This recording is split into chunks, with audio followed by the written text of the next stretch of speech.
amis, je vous retrouve avec plaisir pour notre moment d'étude autour de la Bible. Merci de prendre part à cet échange. Nous continuons d'approfondir le thème du trimestre qui est le repos en Christ. Cette semaine, le Christ nous invite à venir à lui. Et je cite le texte de Matthieu 11, le verset 28 à 30. « Venez à moi, vous qui êtes fatigués et chargés, et je vous donnerai du repos. Prenez mon joug sur vous et recevez mes instructions. Car je suis doux et humble de cœur, et vous trouverez du repos pour vos âmes. » Le verset 30. « Car mon joug est doux et mon fardeau léger. » N'est-ce pas une merveilleuse recommandation pour tous ceux qui ressentent la lourdeur que la vie apporte? Pour ceux qui stressent tout le temps, pour ceux qui portent, en d'autres termes, des jougs, des fardeaux. L'étude de cette semaine nous apporte une aide pratique lorsque nous arrivons au point de rupture. En fait, que nos fardeaux soient extrêmement lourds ou relativement légers, Jésus nous invite à venir à lui. Comment pouvons-nous faire l'expérience du repos dont parle Jésus? C'est le sujet de notre discussion ce matin avec nos invités, pasteur Grégory Desca et pasteur Charles-Henri Coco. Bienvenue à vous. Donc, avant de lancer le débat, je vous propose de prier. Prions. Notre Dieu, notre Père, nous voulons te dire merci pour cette occasion que tu nous donnes d'ouvrir ta parole. Nous aimerions par ta main toute puissante que tu fasses en sorte que nos cœurs soient dans l'esprit de ce que tu devrais nous exposer, en nous faisant du bien, mais aussi en nous aidant à mieux comprendre notre responsabilité les uns envers les autres, mais aussi par rapport à ce que tu attends de nous. Nous t'avons prié par les mérites de Jésus et pour ta gloire éternelle. Amen. Amen. Alors, qui parmi vous ou parmi nous, chers internautes, ne s'est jamais senti chargé par le travail ou tout autre motif? Cependant, Jésus dit « Je vous donnerai du repos ». Alors, ma première question est, quel est le contexte spécifique de cette déclaration et comment Jésus donne-t-il du repos?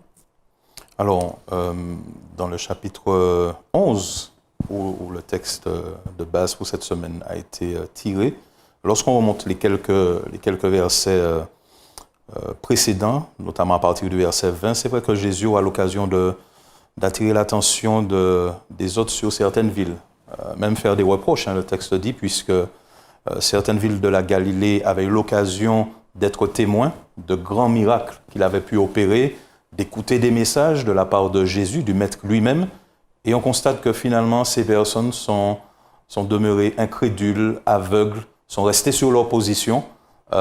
Il fait la comparaison, et c'est là tout le paradoxe qui est assez intéressant, en disant que d'autres villes païennes, si elles avaient reçu le même message, eu l'occasion de voir les mêmes miracles, se seraient converties. Et pourquoi pas vous, qui avez été favorisés et qui avez déjà cette prédisposition pour recevoir le Messie. Donc il fait des reproches par rapport à cette réalité, et j'imagine qu'il ne le fait pas simplement pointant du doigt, mais avec un cœur triste de voir des personnes qui refusent encore le message. Et puis par la suite, au verset 25, la Bible nous dit, en ce temps-là, Jésus prit la parole et dit « Je te loue, Père, Seigneur du ciel et de la terre, de ce que tu as caché, ces choses, etc. » Et puis par la suite, effectivement, il dit « Venez à moi, vous tous qui êtes fatigués et chargés. » Donc, on part déjà sur cette base de reproche, où il pointe du doigt justement certaines villes qui ont refusé ce message, et puis on a l'impression qu'il relance cet appel à ces personnes à venir à lui, à recevoir ses instructions, à recevoir ce joug qui est doux et léger, et je crois que ce message-là est encore pour nous aujourd'hui.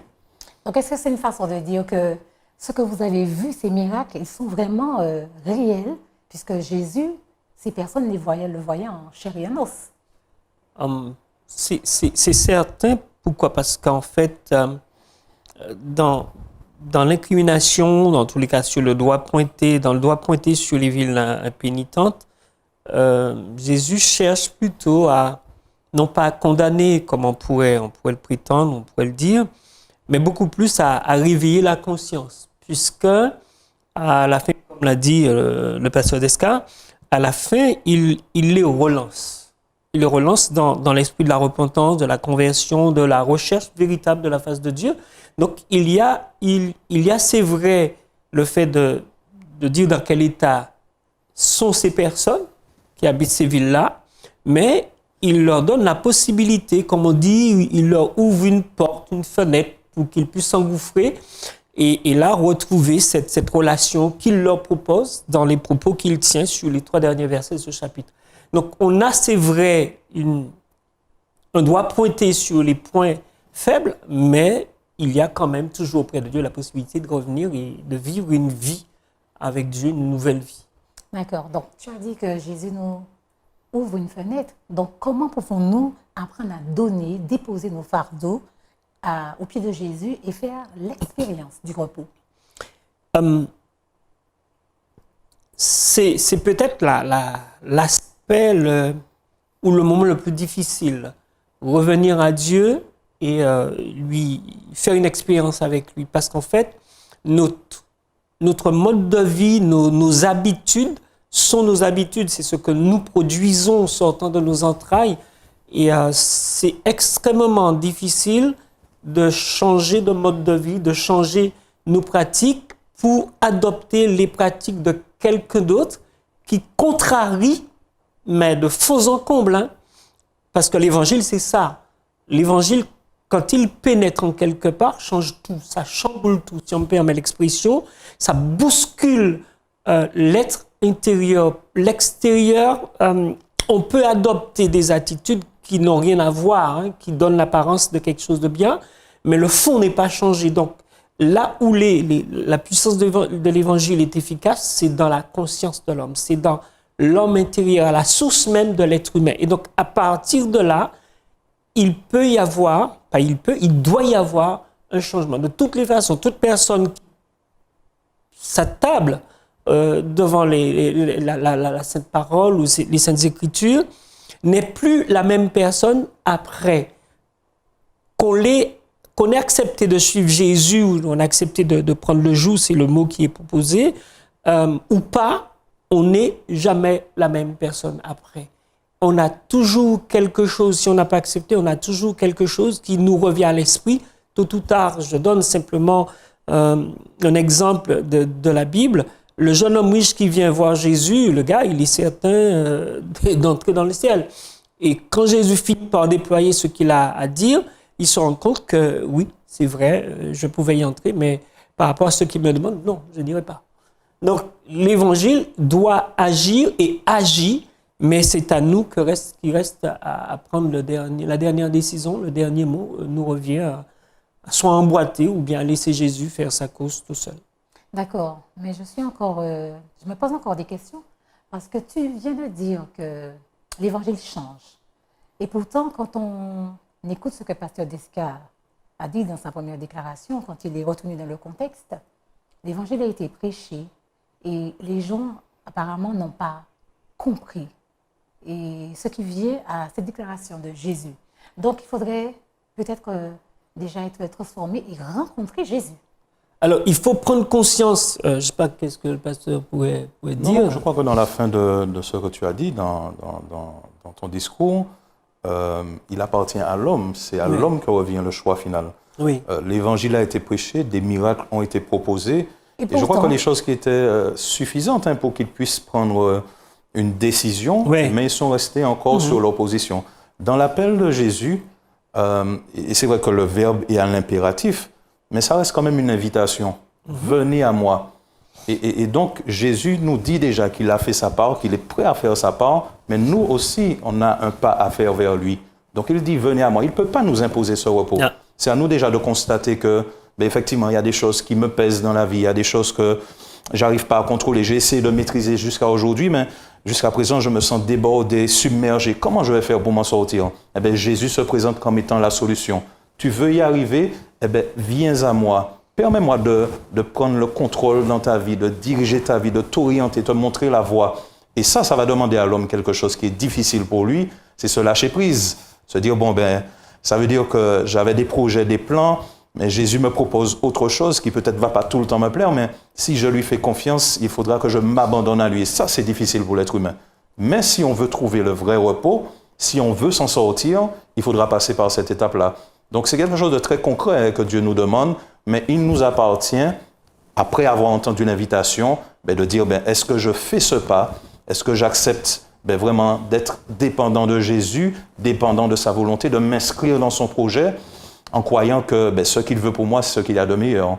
Donc il y a ce pas à faire. C'est très important. Il ne nous force pas, il nous lance une invitation. Maintenant, à chacun de décider si oui ou non on l'accepte. Mais je crois que la meilleure chose, c'est de dire, Seigneur, me voici. Oui, merci. Alors, j'aime bien l'expression lâcher prise. Hein. Et nous allons tout de suite parler justement du joug, en faisant ce parallèle avec ce lâcher prise. Alors, il y a une histoire fictive, mais peut-être qui va nous aider à comprendre ce que c'est le joug. Alors, il nous a dit qu'il y a un homme qui portait, je crois, un sac de pommes de terre. Et finalement, en chemin, il rencontre un voisin. Et le voisin lui dit, monte. Le voisin, je dirais par voiture, c'est un chariot, il lui dit, monte. Et je vais te poser un peu plus loin. Et l'histoire nous dit, oui, c'est ce qui s'est fait. Mais malheureusement, l'homme monte, mais son sac de pommes de terre, il ne l'a pas déposé. Et le voisin tout ahuri lui dit, mais dépose ton sac. Et il lui a dit, mais tu sais, tu as déjà fait le bonheur de t'arrêter et de me prendre en stop, si on peut dire. Donc voilà, je n'ai pas voulu lâcher le sac. Donc, le sac représente un joug. Alors justement, nous allons parler du joug. Alors, nous avons eu cette première recommandation. Venez à moi. Et maintenant, le texte nous dit, prenez mon joug sur vous et recevez mes instructions. Alors ici, l'expression joug me semble un peu étrange parce que je pense que nous ne sommes pas du tout habitués à cette expression. Donc, qu'est-ce que cela veut dire, prendre son joug? Par les temps modernes, on ne voit guère cela. Il y a quand même des pays où on voit le joug. Hein. On le voit porté par certains animaux. J'ai vu dans l'île à côté, l'île française pour ne pas dire la Guadeloupe, on a encore des courses d'animaux de ce type-là avec le joug sur le cou. Ça ramène à l'esprit, notamment des plus jeunes, ce que les anciens ont vécu. Effectivement, quand il y a le joug, souvent c'est parce qu'il y a une paire de bœufs. Hein, et là, ils tirent la charrue. On peut être seul. Et par exemple, si on revient à cette histoire dont tu viens de parler là, on a, c'est vrai, il est sur la charrue qui le transporte, mais il est seul à porter le sac. On peut imaginer qu'effectivement la charge pèse sur le siège où il est avec l'animal qui tire, mais il a encore le sac sur le dos. Et le joug, en quelque sorte, c'est une charge qu'on porte. C'est d'abord une pièce de bois, normalement, qui soumet un animal à l'ordre de son maître. Ça peut être seul ou deux, mais en général, c'est pour accoupler deux animaux et pour tirer une charrue. Et là, on soumet l'animal à quelque chose dont normalement, il ne devrait pas avoir parce qu'il n'est pas né avec. Nous ne naissons pas forcément avec les difficultés de la vie. Nous les retrouvons à mesure que l'on grandit.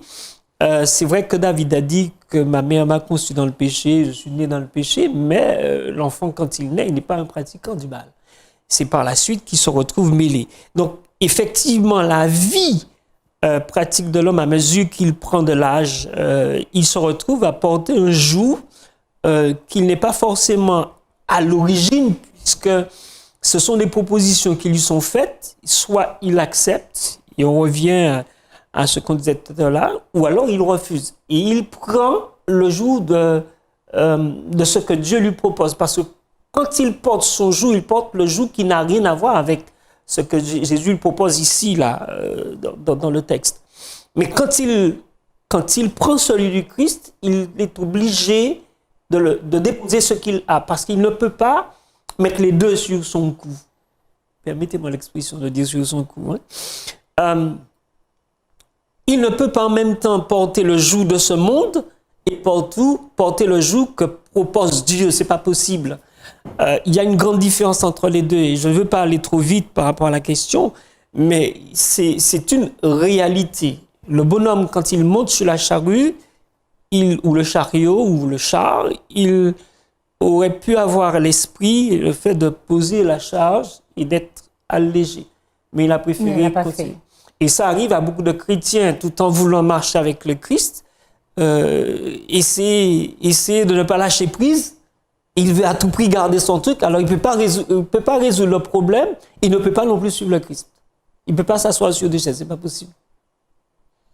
Alors, tu as déjà un peu répondu à la question qui suit. Vous pouviez expliquer les paroles de Jésus concernant le joug. Mais alors, dites-moi, est-ce qu'il y a une différence entre le fait d'être chargé et prendre son joug? Oui, il y a une très très grande différence. Et je vais faire le lien un petit peu avec le lâcher-prise. Oui. Lorsqu'on parle de lâcher-prise, il ne s'agit pas pour nous de croire qu'on passe du stade où on était surchargé, j'ai envie de le dire ainsi, et puis on n'a rien du tout. C'est-à-dire qu'on devient passif, laxiste, il n'y a rien à faire, il n'y a rien à supporter. Non, ce n'est pas ça du tout que Jésus est en train de dire. Il est simplement en train d'échanger le poids que nous portons et que lui nous propose. Et celui qu'il propose est beaucoup plus léger. Pourquoi? Parce qu'il nous aide à le porter.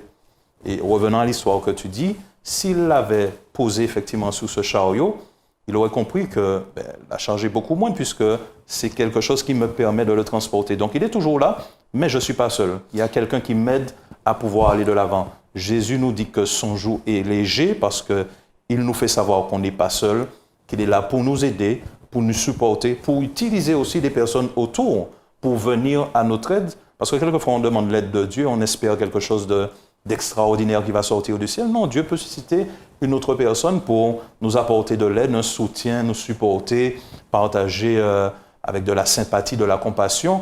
Et ça soulage, ça soulage. Donc, il y aura toujours quelque chose à apporter. Simplement que lorsque Jésus est avec nous et qu'il nous aide, eh bien, effectivement, ce qui paraissait compliqué et dur avant devient presque un plaisir parce qu'on n'est pas seul, on est soutenu et puis on avance avec lui. D'accord. Donc, Pasteur Esca, tu veux dire que il ne faut pas qu'on croie que même si nous déposons les fardeaux au pied du Seigneur, que finalement nous n'avons plus d'efforts à faire. Ce n'est pas ça. Tout à fait. Nous avons encore un cheminement, nous avons encore des choses à faire. Tout à fait. Et puis les fardeaux que nous portons n'ont rien à voir avec ce que le Christ propose. Pour être un peu plus spécifique et concret, les fardeaux, par exemple, dans le contexte souvent que Jésus va parler, le poids du fardeau était quoi? C'était, par exemple, la loi. Mais pas la loi de Dieu, celle des hommes, parce que les pharisiens en avaient rajouté pas mal, presque 100 en plus. Il y avait la loi de la circoncision, le fait de croire qu'il faut observer les commandements pour être sauvé. Donc, tout ça représentait quelque chose de difficile pour les Juifs particulièrement, qui espéraient avoir le salut, qui espéraient avoir les faveurs du Seigneur. Le sabbat, qui est un jour de repos, ne l'était plus, parce qu'on ne pouvait rien faire du tout. La moindre chose qu'on faisait, on était condamné, on était pointé du doigt. En fait, vivre à l'époque en tant que Juif, en tant qu'enfant de Dieu, par rapport à ce que les hommes avaient proposé en disant que ça venait de Dieu, c'était compliqué. En fait, ces hommes-là n'étaient pas libres, ces hommes-là n'étaient pas en paix, n'étaient pas sereins, c'est-à-dire toujours dans l'optique de faire quelque chose de Dieu qui nous dépasse pour y arriver. Jésus leur dit, mais non, l'évangile c'est une bonne nouvelle. Je vous libère, je paie le prix pour vous. Donc ce que vous avez apporté n'est pas tellement grand-chose, puisqu'il s'agit de rentrer dans ce contexte où vous allez pouvoir partager l'évangile, aimer l'autre, aider l'autre, et finalement, ces tâches-là, ces fardeaux, entre guillemets, deviennent un plaisir, comme je l'ai dit tout à l'heure. Donc c'est sortir de quelque chose qui n'avait rien à voir avec l'inspiration divine pour entrer, comme je l'ai dit, dans le plan de Dieu. Parce qu'il dit bien, recevez mes instructions. Donc sortez de ce que les hommes vous ont proposé pour écouter ce que moi je vous propose. Et moi, ce que je vous propose, c'est de partager la bonne nouvelle, c'est d'aimer votre prochain, c'est d'aider ceux qui sont dans le besoin. Et en fait, ça, c'est une belle chose à accomplir. À ce sujet, quand j'en entends parler, je me rappelle un texte de Paul dans Romains chapitre 6 qui déclare « Ne savez-vous pas qu'en vous livrant à quelqu'un comme esclave pour lui obéir, vous êtes esclave de celui à qui vous obéissez, soit du péché qui conduit à la mort, soit de l'obéissance qui conduit à la vie ou à la justice. » Et c'est quand on voit le texte de Jésus, en tous les cas rapporté par Matthieu, du verset 28 à 30, on est dans ce contexte-là. On sort du joug qu'on portait auparavant et on entre dans un autre. On décide de ne plus désobéir pour entrer dans l'obéissance. À tous les coups, qu'on le veuille ou non, quel que soit le camp qu'on choisit, on porte quelque chose. On a la responsabilité par rapport à la personne à qui on s'est engagé. On s'est engagé avec le Christ, il nous confie quelque chose, il nous confie une mission, mais en quelque part, le pasteur Descales a dit, il pose sur nous une responsabilité à assumer, certes, à notre niveau, parce qu'on a une responsabilité quant à notre avenir éternel, mais on a aussi une responsabilité autour de nous par rapport aux autres. Donc, que je sois dans les pratiques du monde, je suis esclave du monde, que je sois dans les pratiques de Dieu, je suis esclave aussi. Le mot peut-être effraie pour ceux qui militent contre les résultats de l'esclavage aux Antilles et dans le monde, parce qu'il y en a encore qui sont esclaves, mais on est amené à se soumettre à Dieu. C'est vrai qu'aujourd'hui, on est dans un climat qui ne favorise pas l'expression, mais on devient serviteur de Dieu. On est serviteur de l'autre dans le monde, et quand on quitte ce camp-là, on se met dans le camp de Dieu, on devient son serviteur. En d'autres termes, on se place sous l'obéissance. Et ça apporte le fruit de la justice dont il parlait tout à l'heure là, en communiquant cette bonne nouvelle du salut qui fait du bien et qui véritablement amène un apaisement, amène le repos, amène une tranquillité, une sérénité dans la vie de la personne qui reçoit cet évangile. Et je parlais de responsabilité, mais c'est vraiment une responsabilité que Dieu pose sur nous quand on accepte de venir à lui et de recevoir les instructions et d'obéir ou pas. D'accord. Donc, prendre le jour de Christ, c'est se soumettre à la volonté de Oui, Dieu. c'est se soumettre aux pensées, aux voix de Dieu. OK. Donc, nous continuons à décortiquer ce texte de Matthieu 11, le verset 28. Alors, il est dit « Je suis doux et humble de cœur ». Donc, comment la croix et ce qu'elle représente devrait-elle nous aider à comprendre ce que Jésus veut dire par être doux et humble de cœur? C'est-à-dire, en présence de la croix, pourquoi la douceur et l'humilité sont-elles les seules attitudes vraiment appropriées à avoir? Quand on regarde la croix, il n'y a pas de douceur, il n'y a pas de tranquillité. Là, c'est de la violence qu'il y a à la croix. C'est de la violence. On aurait dit que c'est vraiment un paradoxe.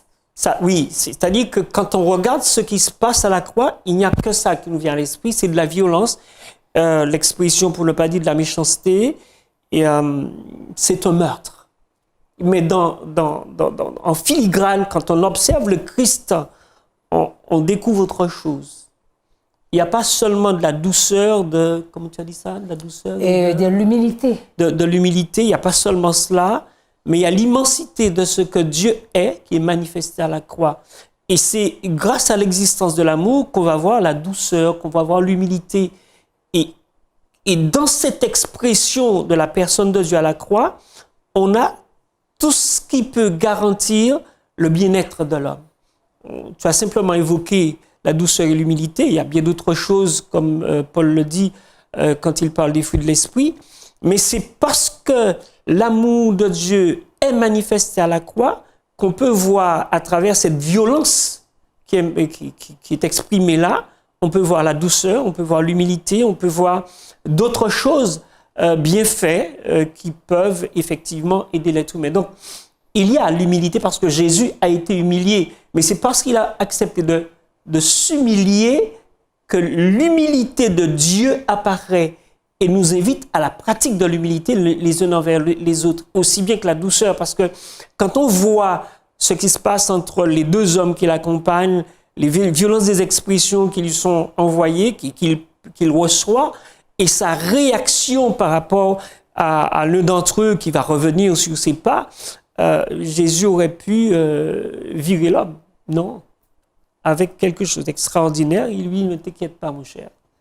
Ta place est assurée. » D'accord. Justement, je pense que le pasteur Coco évoque un exemple pertinent de ces deux attitudes qui sont tellement opposées face à la même personne de Jésus qui est au milieu de ces deux larrons. Il y a un qui est violent, il y a un qui rejette, il y a un qui va même injurier Jésus. Et l'autre, effectivement, ces deux qualités de Jésus se déteignent sur lui.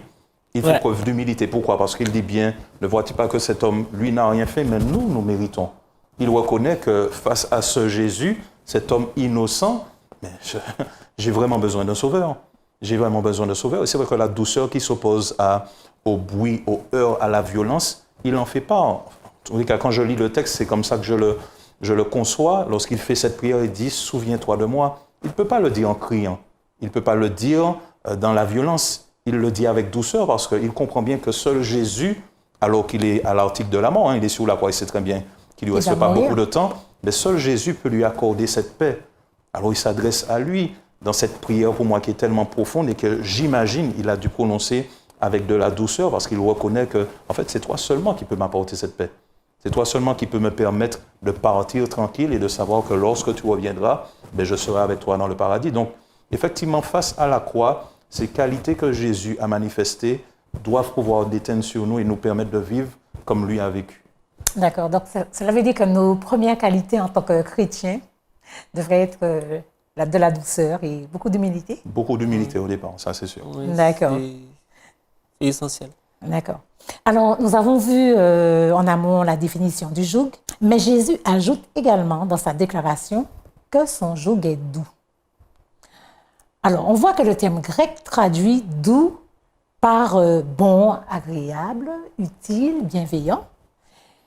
Et beaucoup de gens autour de nous considèrent que la loi est dure, autoritaire, difficile à respecter et parfois sans importance. Donc, comment pouvons-nous les aider à découvrir la beauté de la loi inspirée par Dieu lui-même? Je pense que ça commence déjà par nous-mêmes. Présenter la loi, ce n'est pas quelque chose de théorique et simplement des belles paroles. L'autre doit déjà voir chez moi que ce n'est pas compliqué, que finalement ça apporte un bien-être, un équilibre à ma vie. Le fait que Jésus en fasse partie, le fait que j'ai répondu à cet appel « Venez à moi », le fait qu'effectivement, comme tout le monde, j'ai des problèmes, mais j'arrive à garder la tête haute, j'arrive à garder le sourire. Pourquoi? Parce que je sais que je ne suis pas seul et que Jésus m'accompagne dans cette démarche. Et puis, je crois que l'invitation serait de permettre à cette personne de faire cette expérience. Il y a ce texte dans les psaumes, le psaume 34, verset 8, qui dit « Sentez et voyez combien l'Éternel est bon ». Mais dans d'autres versions, notamment celle des Anglais, ils disent « Goûtez et voyez comment l'Éternel est bon ». Et pour moi, cette nuance apporte quelque chose de pertinent. Goûtez et voyez. Pour goûter, il faudra expérimenter. Donc, ce joug qui est bon, qui est léger, c'est quelque chose que la personne devra expérimenter pour la comprendre pour elle-même. Donc, comme je le dis, ma vie déjà et ma façon d'être doit déjà inspirer et inciter. Et puis, dans mon invitation aussi, dire à cette personne de répondre à cet appel et puis vraiment de mettre Jésus à l'épreuve et puis de vivre cela, de goûter comment l'Éternel est bon. Mais c'est quelque chose qui se vit chaque jour, c'est quelque chose de concret, de pratique. Ce n'est pas simplement des paroles, il faut expérimenter la chose. Et puis surtout, peut-être vivre cette victoire. Tout à fait. À travers nos épreuves et nos expériences. Dans la réalité, ce n'est pas faux. Hein. Ce qui est dit... Son joug est doux? Non, l'autre expression, on considère la loi comme autoritaire. Ah, oui. Tout ce qui vient nous déranger dans notre fonctionnement est autoritaire. Parce qu'en fait, on a des éléments dans la Bible qui viennent, je l'ai dit tout à l'heure là, déranger nos habitudes. Et nous n'aimons pas forcément changer notre manière de faire. Vous entrez chez vous, vous avez l'habitude de voir les meubles rangés de telle ou telle manière, que c'est des habitudes qui datent peut-être de 5 ans depuis la dernière modification de l'épouse, ou alors des enfants qui ont décidé de changer tout. Et quand vous entrez, vous trouvez que tout a été chamboulé, vous perdez tous vos repères. Vous dites, mais où suis-je là? Mais tout a été chamboulé. Et le temps de s'habituer, il faut au moins 2-3 jours. Effectivement, quand l'Évangile fait cette pénétration, il disait, il faut que je vive la chose. Mais au départ, quand on le reçoit, quand on reçoit les Saintes Écritures, quand on comprend ce que Dieu attend de nous, on se trouve que c'est quelque chose d'extraordinaire. Mais à mesure qu'on pénètre, même si on y trouve du plaisir, on dit, mais oh, les là. Mais c'est une réalité. C'est pas la peine de se voiler la face pour dire que c'est faisable à tous les coups. Parce qu'en fait, Dieu nous demande de déposer des pratiques qui sont là depuis non. Et déposer ça, c'est se séparer du fruit de nos entrailles. Parce que c'est ce que nous savons produire. Nous ne savons pas produire autre chose que cela.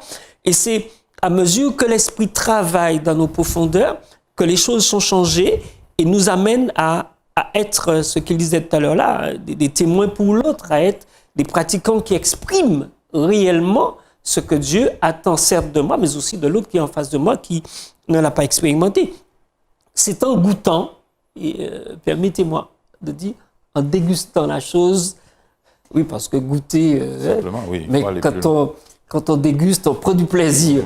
Et c'est là, quand on déguste la chose, qu'on prend du plaisir à vivre avec le Christ dans les règles qui semblent être autoritaires, qu'on amène l'autre effectivement à comprendre qu'il y a du plaisir à vivre avec Dieu plutôt que de la fuite.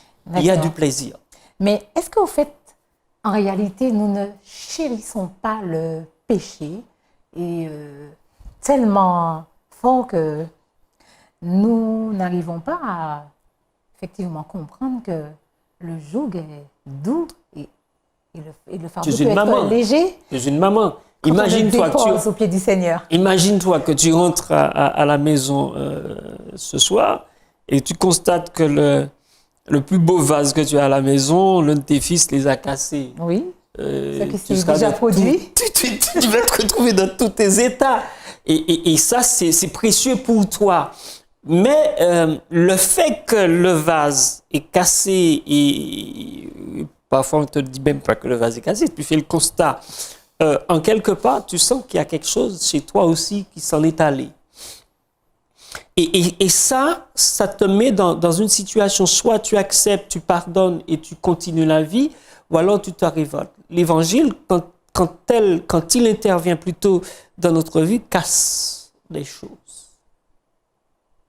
Et quand ça casse, c'est pour réparer et remplacer.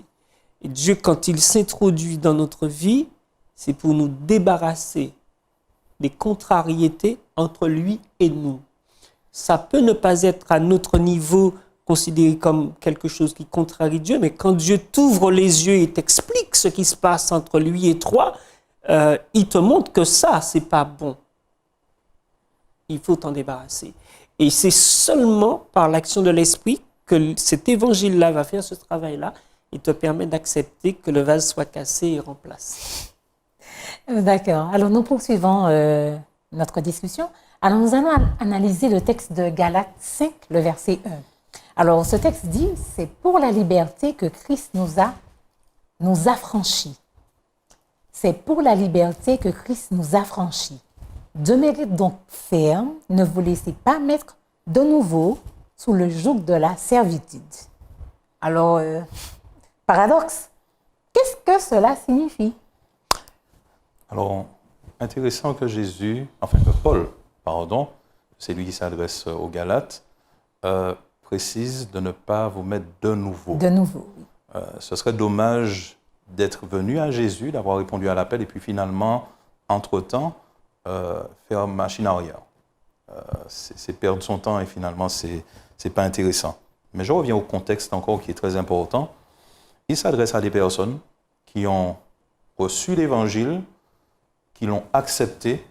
Effectivement, l'Évangile libère, d'accord, la vérité affranchit, et puis finalement se laisse convaincre par d'autres chrétiens juifs qui sont présents, qu'il faut faire telle ou telle chose. Dans le cas de Galates, c'était, je l'ai mentionné tout à l'heure, la loi de la circoncision. Oui. De croire qu'il faut être circoncis pour être sauvé. Et on revient encore à un combat que Paul a souvent mené, c'est l'opposition entre la justification des œuvres par les œuvres de la loi, donc la loi de la circoncision par exemple, et la justification par la foi. Où finalement je constate que je n'ai pas à faire quelque chose pour être sauvé parce que Jésus a déjà tout fait. Il y a des Juifs qui essaient de convaincre ces autres personnes pour faire plaisir à leur chef religieux qu'il faut être circoncis pour être sauvé. Il leur dit, la vérité vous a affranchi, vous n'avez pas besoin de la circoncision parce que Jésus a déjà payé le prix. Alors dans ce cas, c'est ça. Dans d'autres, ça peut être le poids de la culpabilité, du passé ou autre chose. Mais Jésus est en train de nous dire que ce dont il nous a libérés Mais il faut rester libre. Il invite en fait ce peuple-là à rester libre et à ne pas écouter des choses ou écouter un faux évangile, et va le présenter comme ça, pour revenir encore sur le poids de la culpabilité, du fardeau, où il faut faire quelque chose pour être sauvé. Donc, Pasteur Desca, est-ce que tu peux énumérer justement comment Jésus nous libère? Est-ce que tu peux nous donner quelques exemples pour tous ceux qui nous écoutent? C'est justement déjà par rapport à l'invitation. Pour rester sur le texte, Oui. Venez à moi et déposez vos fardeaux. On a parlé du lâcher-prise, on a parlé d'accepter de rentrer dans le plan du Seigneur. Ça passe aussi par l'acceptation de cette nouvelle vie, de l'action du Saint-Esprit en nous. En fait, la liberté, c'est par rapport, et Pasteur Coco l'a expliqué, c'est l'esclavage d'un maître qu'on décide de laisser de côté, derrière nous, pour être esclave de Jésus. Et en fait, ce qu'il est en train de dire ici, revenir sous le joug d'avant, qui est un esclavage qui nous empêchait d'avancer, Ouais. Finalement, c'est comme si on n'a jamais accepté le joug de Jésus. Et je crois que dans cette leçon, je profite pour le dire, ça devrait interpeller beaucoup de chrétiens qui finalement disent être chrétiens, avoir accepté Jésus, mais continuent de vivre comme si la croix qu'il porte est plus lourde que celle que Jésus a portée. Et je crois qu'il n'y a pas plus terrible que de croiser un chrétien et lorsqu'on lui demande comment ça va du 1er janvier jusqu'au 31 décembre, ça ne va jamais. On a l'impression que oui, mais ben là, arrête, oui, c'est pas facile, et oui, mais non. D'accord. Alors que Jésus nous libère et nous alors qu'il nous libère. D'accord. Il nous libère et c'est concret dans notre vie. Donc oui, je peux énumérer des choses, mais ça se verra dans notre façon de vivre, notre façon d'appréhender, comment dirais-je, d'expérimenter ce que nous vivons chaque jour. Donc oui, il faut accepter cela, comme je l'ai dit, c'est le pas à faire, mais effectivement, ça change la vie. Comme il a dit, ça chamboule la vie.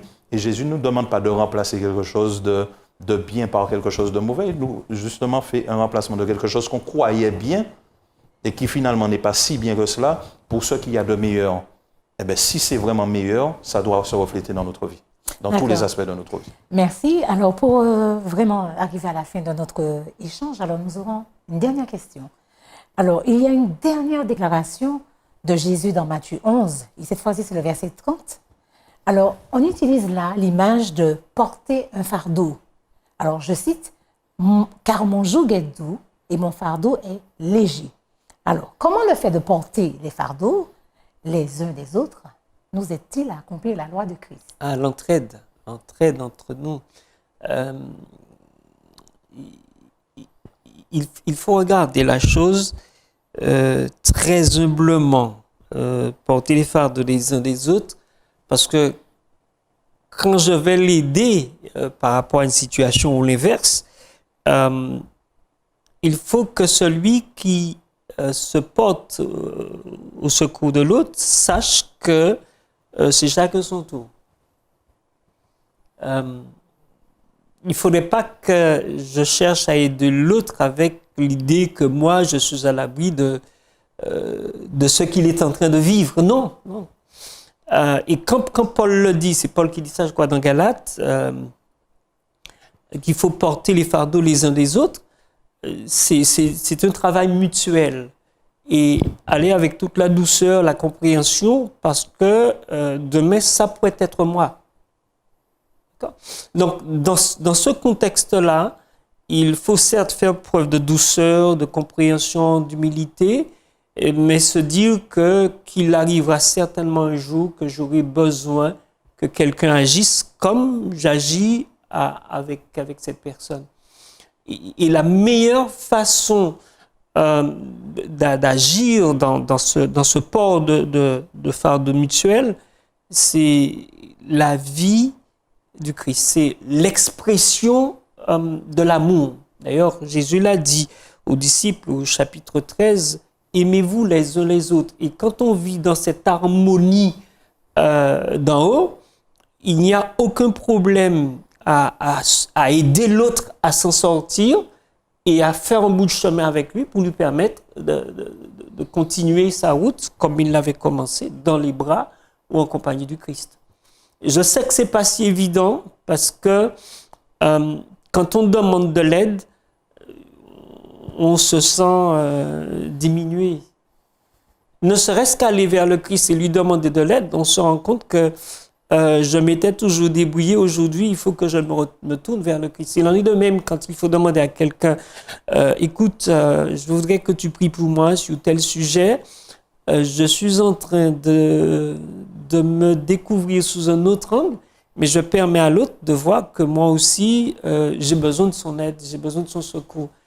Et c'est pas toujours évident dans la tête de quelqu'un de dire à l'autre, écoute, s'il te plaît, prie avec moi ou prie pour moi. Parce qu'il va falloir lui expliquer pourquoi, même si on ne donne pas tous les détails, il va falloir lui expliquer pourquoi on lui demande de prier. Et là, on revient à la douceur, à l'humilité. Et là, c'est l'humilité. On revient à cet homme qui dit à Jésus, souviens-toi de moi. C'est l'expression de l'humilité. Je crois que c'est quelque chose qui peut arriver à n'importe qui. Une dernière précision, pasteur Desca? Oui, concernant, quand tu as posé la question d'accomplir la loi du Christ, un petit peu dans le prolongement de ce que pasteur Coco a expliqué, la loi du Christ, c'est une loi d'amour, hein. Il le précise bien. Donc, aimer Dieu de tout son cœur, de toute sa pensée, de toute son âme, et puis aimer son prochain comme soi-même. Alors oui, si j'ai reçu cet amour de Dieu, concrètement dans ma vie, je ne peux pas savoir quelqu'un dans le besoin et puis faire comme si je ne sais pas, ou j'entends pas, ou j'ai pas vu. Et puis, pour ajouter aussi, c'est intéressant que le texte précise des autres.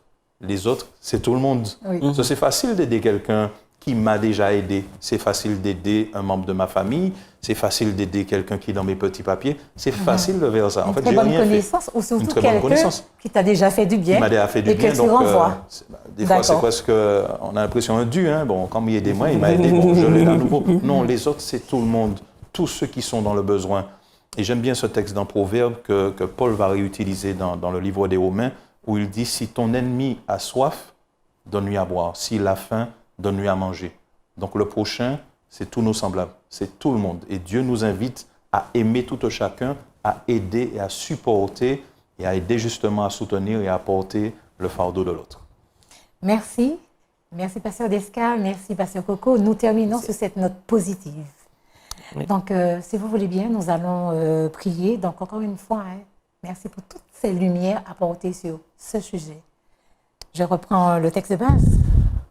Venez à moi, vous tous qui êtes fatigués et chargés, mais je vous donnerai du repos. Alors, nous allons prier. Nous prions. Notre Dieu, notre Père, nous voulons te dire merci pour Jésus. Merci parce que nous savons que nous avons en lui une source de repos, une source de paix, Seigneur Dieu. Et nous voulons simplement répondre à cette invitation. Merci pour ta parole qui a été partagée. Permets qu'elle puisse avoir un effet positif sur chacun et que chaque individu qui l'entende puisse répondre à cette invitation, venir à Jésus, déposer les fardeaux et vivre une expérience extraordinaire. Permets-nous de sentir, permets-nous de goûter, d'expérimenter ce Jésus et que ta bénédiction repose sur chacun de nous. C'est en son nom que nous t'avons prié pour ta gloire. Amen. Amen. Chers amis, lorsque vous trouvez que votre travail est difficile, lorsque vous vous plaignez des difficultés, des épreuves, lorsque vous dites que vous n'avez pas la force de résister à la tentation, lorsque vous restez impatient, lorsque vous pensez que la vie chrétienne est une œuvre pénible, soyez certains que vous ne portez pas le joug de Christ, mais celui de l'autre maître. Faites l'expérience du repos dont Jésus parle. C'est laisser tous vos fardeaux, tous vos soucis aux pieds de Jésus. N'est-ce pas merveilleux? Merci, chers auditeurs, de nous avoir accompagnés jusqu'à cette heure.